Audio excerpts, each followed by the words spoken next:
21. Black celebrities who had disabled body parts that you didn't know about. What if everything you thought you knew about strength was incomplete? On Legends of Black Excellence, we uncover the hidden truths behind icons the world thought were flawless. Behind the trophies, applause, and history books were injuries, illnesses, and disabilities rarely discussed, yet never strong enough to stop greatness. These are not stories of sympathy, but of reality, resilience, and quiet endurance.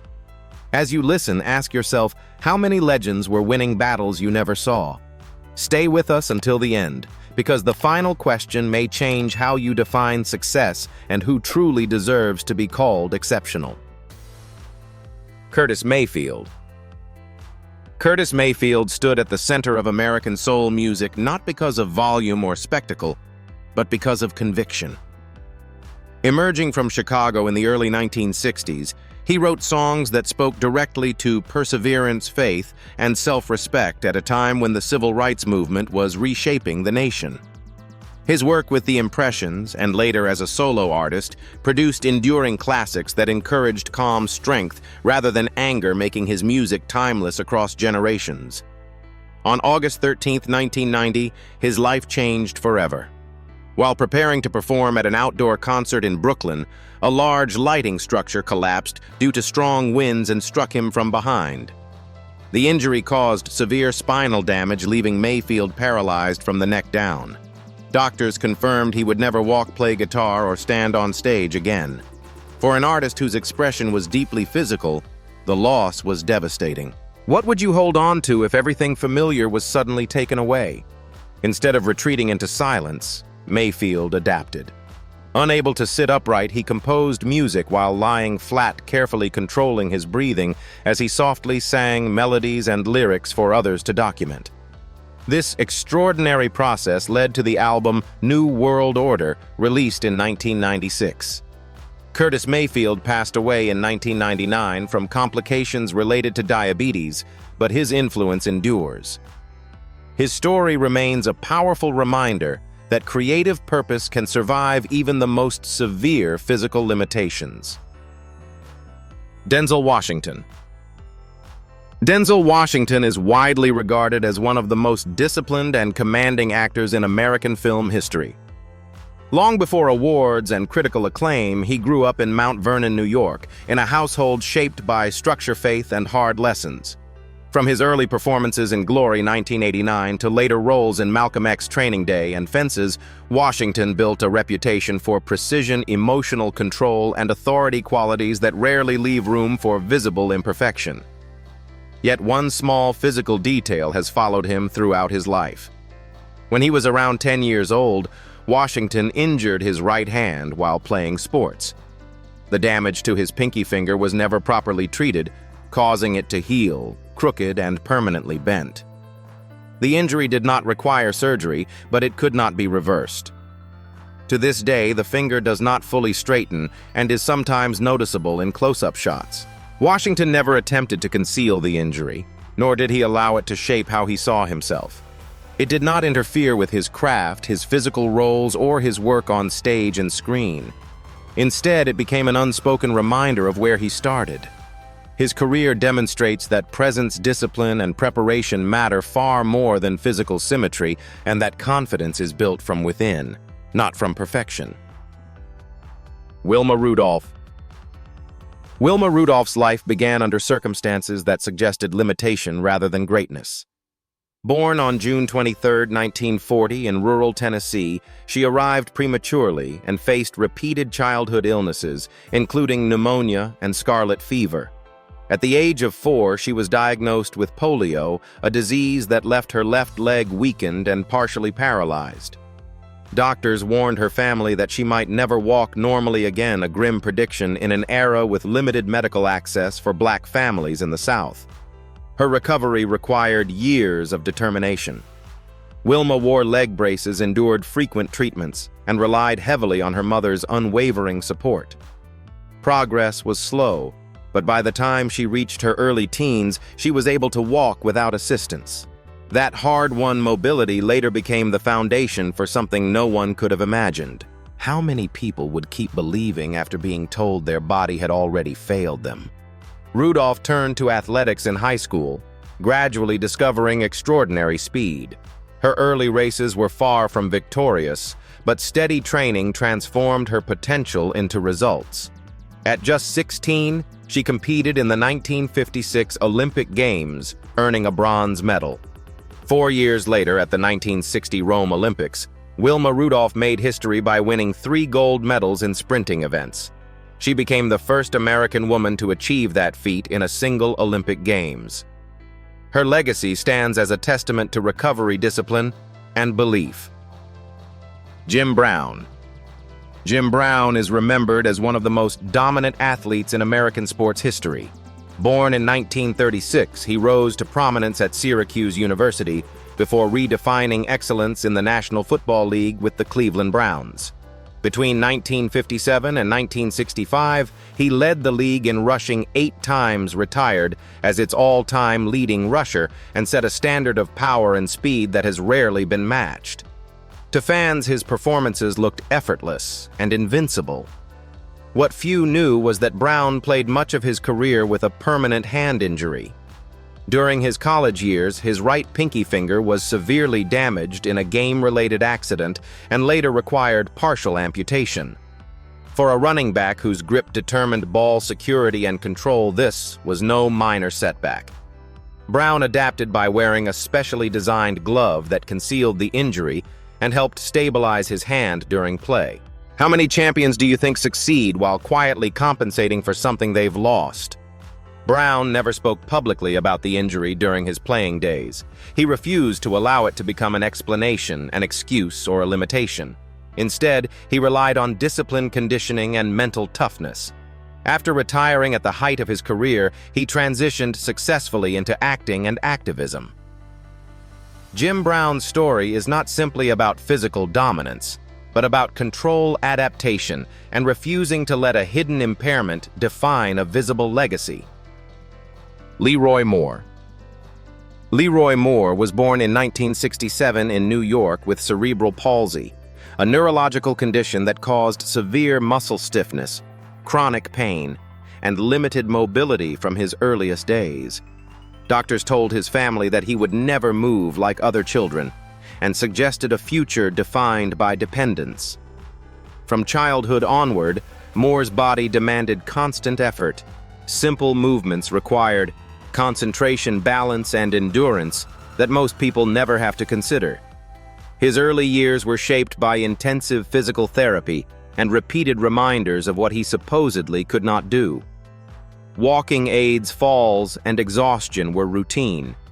As he grew older, Moore became acutely aware that disability was often met with silence or pity, especially within Black communities where survival left little space for vulnerability. His body carried pain, but his mind searched for expression. Moore found his voice through poetry, music, and performance. Hip-hop became his language of resistance, a way to confront ableism, racism, and social exclusion head-on. In the late 1990s, he founded Crip Hop Nation, a movement and collective that amplified the voices of disabled artists worldwide. Through workshops, performances, and advocacy, Moore challenged stereotypes that framed disabled people as passive or invisible. Leroy Moore's work redefined disability as culture, not tragedy. His legacy lies in transforming personal pain into collective power, proving that creativity does not require a perfect body, only an uncompromising truth. Frank Robinson. Frank Robinson's career stands as one of the most consequential in the history of American baseball. Born in 1935 in Beaumont, Texas, and raised in Oakland, California, he developed his skills at a time when opportunities for Black athletes were still limited. Through discipline and intensity, Robinson rose quickly, becoming a feared hitter and a respected leader. Over a 21-year playing career, he recorded 586 home runs, earned 14 All-Star selections, and won Most Valuable Player awards in both the National and American Leagues, a feat no other player has matched. Behind those accomplishments was a physical challenge rarely discussed. As a teenager, Robinson worked in a machine shop to help support his family. During an accident, his right hand was caught in heavy equipment, resulting in the loss of his pinky finger. For a hitter, grip strength and balance are critical, and many believed such an injury would permanently limit his potential. How many dreams end simply because the recovery looks too difficult? Robinson refused that ending. He adjusted his grip, retrained his swing, and rebuilt muscle control through repetition and precision. The missing finger never appeared in box scores, but it was present in every adjustment he made. His perseverance carried him beyond statistics. In 1975, Robinson became Major League Baseball's first black manager, breaking another barrier while still an active player. Frank Robinson's legacy is defined not only by power and records, but by adaptation, proving that excellence often begins where expectations stop. Sly Stone. Sly Stone reshaped American music by refusing to follow anyone else's rules. Born Sylvester Stewart in 1943, he emerged in the late 1960s as the creative force behind Sly and the Family Stone, a band that blended funk, soul, rock, and social commentary into a sound that felt entirely new. Their music reflected unity, rebellion, and experimentation during a period of cultural upheaval, making Sly both a musical innovator and a symbol of his time. Before his rise to fame, Stone was involved in a serious motorcycle accident in the early 1960s. The crash caused lasting damage to his leg, leaving him with a permanent limp that never fully healed. While the injury was not widely publicized, it influenced how he moved on stage and navigated daily life. In an era obsessed with polished performance, such an impairment could have been seen as a weakness. Stone never attempted to disguise his uneven gait. Instead, his movements became part of his stage presence, loose, rhythmic, and unpredictable. The subtle imbalance fed into the raw energy of his performances, reinforcing the idea that funk did not require perfection. Albums like Stand and There's a Riot Going On changed the direction of popular music and influenced generations of artists across genres. Sly Stone's impact was not built on technical flawlessness, but on authenticity. His legacy reminds us that innovation often comes from embracing imperfection rather than correcting it. Ernie Banks. Ernie Banks earned the nickname Mr. Cub because of his unmatched joy for baseball and unwavering loyalty to Chicago. Born in 1931 in Dallas, Texas, Banks joined the Chicago Cubs in 1953 and quickly became one of the most recognizable figures in the sport. He was known not only for power at the plate, finishing his career with 512 home runs, but also for an optimism that resonated with fans even during losing seasons. His phrase, "Let's play too," captured a love for the game that felt genuine and rare. Less visible was the physical toll that accumulated over years of play. Banks dealt with persistent joint pain as his career progressed, particularly in his lower body, a result of decades of daily wear in an era with limited medical intervention. These issues affected his mobility and comfort, yet he continued to play regularly, rarely drawing attention to discomfort or seeking sympathy. How many people keep showing up each day while quietly managing pain no one else sees? Rather than allowing physical strain to define his later years on the field, Banks adjusted his approach, focusing on timing, positioning, and leadership. He remained a central figure in the Cubs' identity long after his playing days ended. Ernie Banks is remembered not only for statistics and awards, including back-to-back MVPs in 1958 and 1959, but for demonstrating that enthusiasm and perseverance can endure even as the body begins to slow. Jesse Jackson. Jesse Jackson's influence on American history is measured less by titles and more by the power of his voice. Born in 1941 in Greenville, South Carolina, he came of age during the height of segregation in the American South. From an early age, Jackson understood discipline, resilience, and the importance of being heard. He later became a close associate of Dr. Martin Luther King Jr., and a prominent leader in the civil rights movement, advocating for voting rights, economic justice, and social equality for decades. What is rarely discussed is that Jackson has lived much of his life with a noticeable limp. The condition stems from a childhood injury that affected one of his legs. Though not disabling in the medical sense, it caused long-term discomfort and altered his gait. In a movement where marches, travel, and constant public appearances were essential, physical endurance mattered greatly. Jackson never allowed the injury to slow his momentum. He traveled relentlessly, delivered thousands of speeches, and helped organize national campaigns that shaped public policy and political participation. On stage, his presence commanded attention. The limp disappeared behind the force of his words.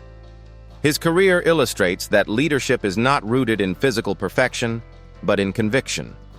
Jesse Jackson's legacy endures as proof that lasting impact comes from persistence, courage, and the willingness to keep moving forward no matter how imperfect the stride may be.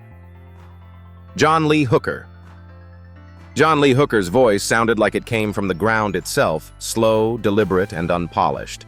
Born in 1917 in Clarksdale, Mississippi, he grew up in the harsh realities of the Jim Crow South working fields and learning music outside of formal training.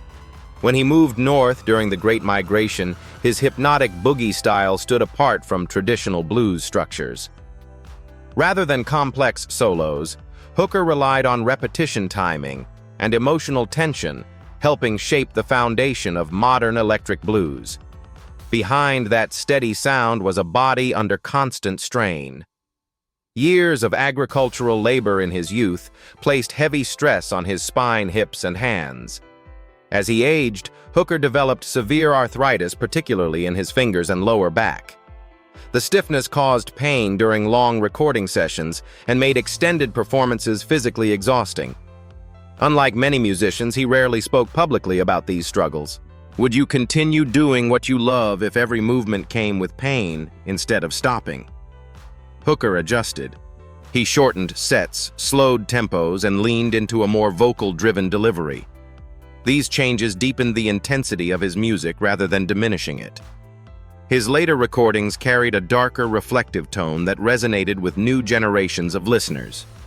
Even in his 70s, he collaborated with younger artists and earned major industry recognition, including a Grammy Award. John Lee Hooker's career proves that longevity in art does not depend on physical ease, but on truth, restraint, and unwavering commitment. Willie Mays. Willie Mays is often described as the most complete baseball player who ever lived. Born in 1931 in Westfield, Alabama, he combined speed, power, defense, and instinct in a way that redefined excellence on the field. Over a career that spanned more than 2 decades, Mays recorded 660 home runs, won 12 Gold Gloves, and became the standard by which outfielders were judged. His famous over-the-shoulder catch in the 1954 World Series remains one of the most iconic moments in sports history. Less visible was a physical challenge that followed him for years. During his playing career, Mays suffered repeated knee injuries, particularly to his right knee, caused by hard slides, collisions, and constant strain on artificial and natural turf. The damage worsened over time, leading to chronic pain and reduced mobility in his later seasons. Despite this, Mays continued to play at an elite level, rarely missing games or drawing attention to discomfort.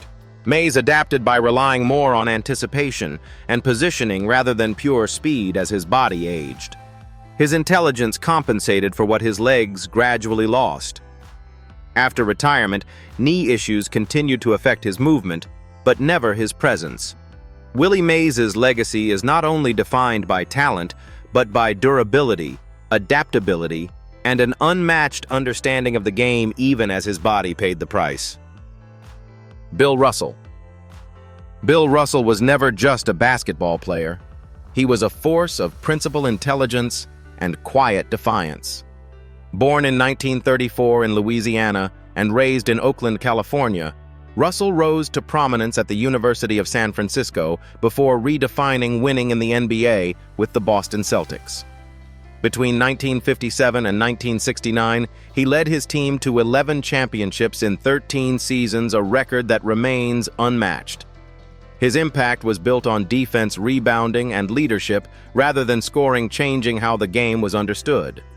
What many fans did not realize was that Russell played much of his career while managing chronic foot and ankle problems. Years of jumping, landing, and physical play caused persistent pain and inflammation, particularly in an era with limited sports medicine and recovery options. These issues affected his mobility and endurance, yet he rarely missed critical games and almost never spoke about physical discomfort publicly. How much excellence could you sustain if your body protested every time you showed up to work? Russell relied on conditioning, mental preparation, and strategic positioning to compensate. As his athleticism gradually declined, his understanding of angles, timing, and teamwork only sharpened. Beyond the court, he became the first black head coach in NBA history, carrying the same discipline into leadership. Bill Russell's legacy is defined not by pain endured, but by standards set, proving that greatness is measured by impact, not comfort. Hank Aaron. Hank Aaron's name is inseparable from perseverance, consistency, and quiet strength. Born in 1934 in Mobile, Alabama, he grew up in the segregated South with limited resources and little formal coaching. Through relentless practice, Aaron developed a smooth, powerful swing that would carry him into baseball history. Over a 23-year Major League career, he hit 755 home runs, a record that stood for more than 3 decades, while maintaining remarkable durability and discipline at the plate. Behind that reliability was a body under constant strain. Aaron played through recurring knee and hip problems, the result of years of travel, artificial turf, and the physical demands of professional baseball. These joint issues caused ongoing pain, particularly in the later stages of his career, yet he rarely missed games and avoided public discussion of injuries. His approach emphasized consistency over spectacle. As speed declined, Aaron adapted by refining his timing and pitch selection, allowing his power to remain effective. Even while chasing Babe Ruth's home run record under intense public scrutiny and racial hostility, he continued performing at an elite level. After retirement, lingering joint issues affected mobility, but never his influence. Hank Aaron's legacy is not only about numbers, but about endurance, showing that greatness is built through steady commitment, not fleeting brilliance. Oscar Robertson. Oscar Robertson changed how basketball was played by expanding what a guard could be. Born in 1938 in Charlotte, Tennessee, and raised in Indianapolis, he grew up facing poverty, segregation, and limited access to facilities. Those early obstacles sharpened his awareness and discipline. At the University of Cincinnati and later with the Cincinnati Royals, Robertson displayed an unprecedented all-around skill set. In the 1961-62 season, he averaged a triple-double over an entire year, a statistical achievement once considered unreachable. Behind that versatility was a body absorbing constant punishment. Robertson played in an era of intense physical contact with minimal medical support. Repeated knee injuries accumulated over his career, leading to chronic joint pain and reduced flexibility. The damage worsened with age, eventually contributing to arthritis that affected his mobility long after retirement. During his playing years, however, such issues were rarely discussed publicly. How much longer could you stay sharp if your knees reminded you of every step you took? Rather than relying solely on speed, Robertson emphasized positioning, vision, and strength. His deliberate pace conserved energy and reduced strain, allowing him to remain effective even as his body protested. After retiring, he became an influential advocate for players' rights, helping reshape free agency and compensation in professional sports. Oscar Robertson's legacy is not just statistical. It is a reminder that intelligence, adaptability, and resolve can extend greatness even when the body begins to resist. Stevie Wonder. Stevie Wonder's career is a testament to how limitation can sharpen rather than silence human expression. Born Stevland Hardaway. Morris in 1950 in Michigan, he lost his sight shortly after birth due to retinopathy of prematurity, a condition caused by excess oxygen in incubators used for premature infants.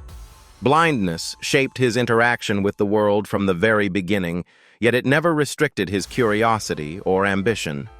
By age 11, he had signed with Motown, astonishing audiences with his command of piano, harmonica, and rhythm. Music became his way of seeing. Wonder developed an extraordinary sensitivity to tone timing and emotional nuance. Albums such as Talking Book Inner Visions and Songs in the Key of Life reflected not only musical brilliance but deep social awareness. His blindness was not hidden, but it was never presented as a weakness or marketing tool. Wonder navigated studios, stages, and complex technology through memory, spatial awareness, and trust in collaboration. As synthesizers and electronic instruments evolved, he mastered them, shaping the sound of modern music. Beyond performance, he became an advocate for disability access and civil rights. Stevie Wonder's legacy proves that perception is not confined to eyesight.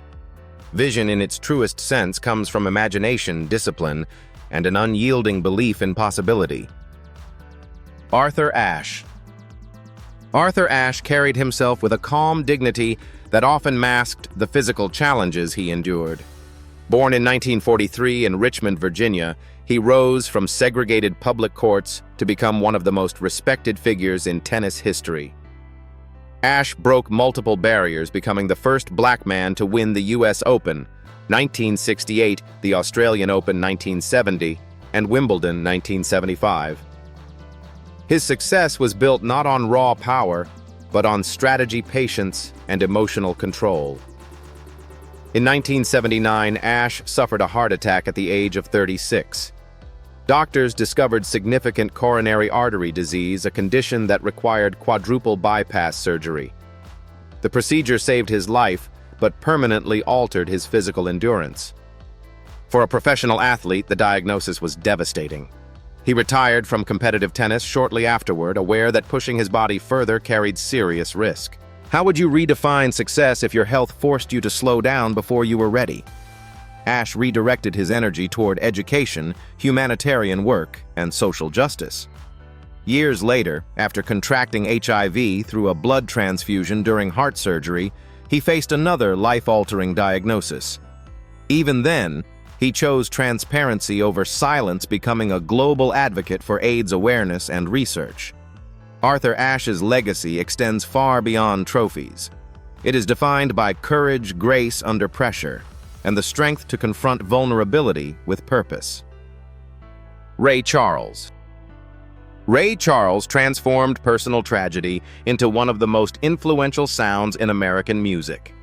Born Ray Charles Robinson in 1930 in Albany, Georgia, he lost his sight by the age of 7. The blindness was caused by glaucoma, developing shortly after he witnessed his younger brother drown, an event that marked him emotionally for life. In the racially segregated South, disability combined with poverty could have closed every door. Instead, it sharpened his determination. Charles was sent to the Florida School for the Deaf and the Blind, where he learned Braille classical composition and multiple instruments. Blindness forced him to listen more deeply, and that intense auditory focus became his greatest strength. He blended gospel, blues, jazz, and country in ways no one had dared before, reshaping American popular music and laying groundwork for soul. Navigating fame without sight required discipline and structure. Charles memorized spaces, relied on trusted assistants, and developed routines that allowed independence. He refused pity and rejected venues that enforced segregation, even when it cost him financially. His physical limitation never defined his artistry, but it shaped his perspective. Ray Charles won 17 Grammy Awards and recorded timeless classics like Georgia on My Mind. His legacy proves that vision is not measured by eyesight, but by courage, imagination, and the refusal to be limited by circumstance. Clarence Carter. Clarence Carter's voice carried a raw honesty that came from navigating life without sight. Born in 1936 in Montgomery, Alabama, he lost his vision during childhood due to complications from untreated glaucoma. Growing up blind in the segregated South placed him at a severe disadvantage, but music quickly became both refuge and direction. He attended the Alabama School for the Negro Deaf and Blind, where he learned to read Braille and developed formal musical training that would later define his career. Carter's blindness forced him to rely heavily on memory, touch, and sound. These skills sharpened his musical instincts, allowing him to develop a soulful delivery that felt deeply personal. After earning a degree in music from Alabama State College, he began recording in the early 1960s. His career reached national prominence with hits like Slip Away and Patch's songs that blended Southern soul with emotional vulnerability. If you could never see the crowd, would you still feel their emotions through sound alone? Performing required trust and routine. Carter memorized stage layouts, depended on subtle cues, and focused intensely on rhythm and vocal nuance. His blindness was never marketed as a gimmick, nor did he allow it to limit his creative choices. Over decades, his music remained authentic and expressive. Clarence Carter's legacy lies in his ability to turn sensory loss into emotional depth, proving that soul music comes not from sight, but from lived experience and truth. These stories challenge a long-held belief about greatness. For decades, success has been measured by physical strength, visual perfection, and outward dominance. Yet the lives we've explored on Legends of Black Excellence suggest something far more complex.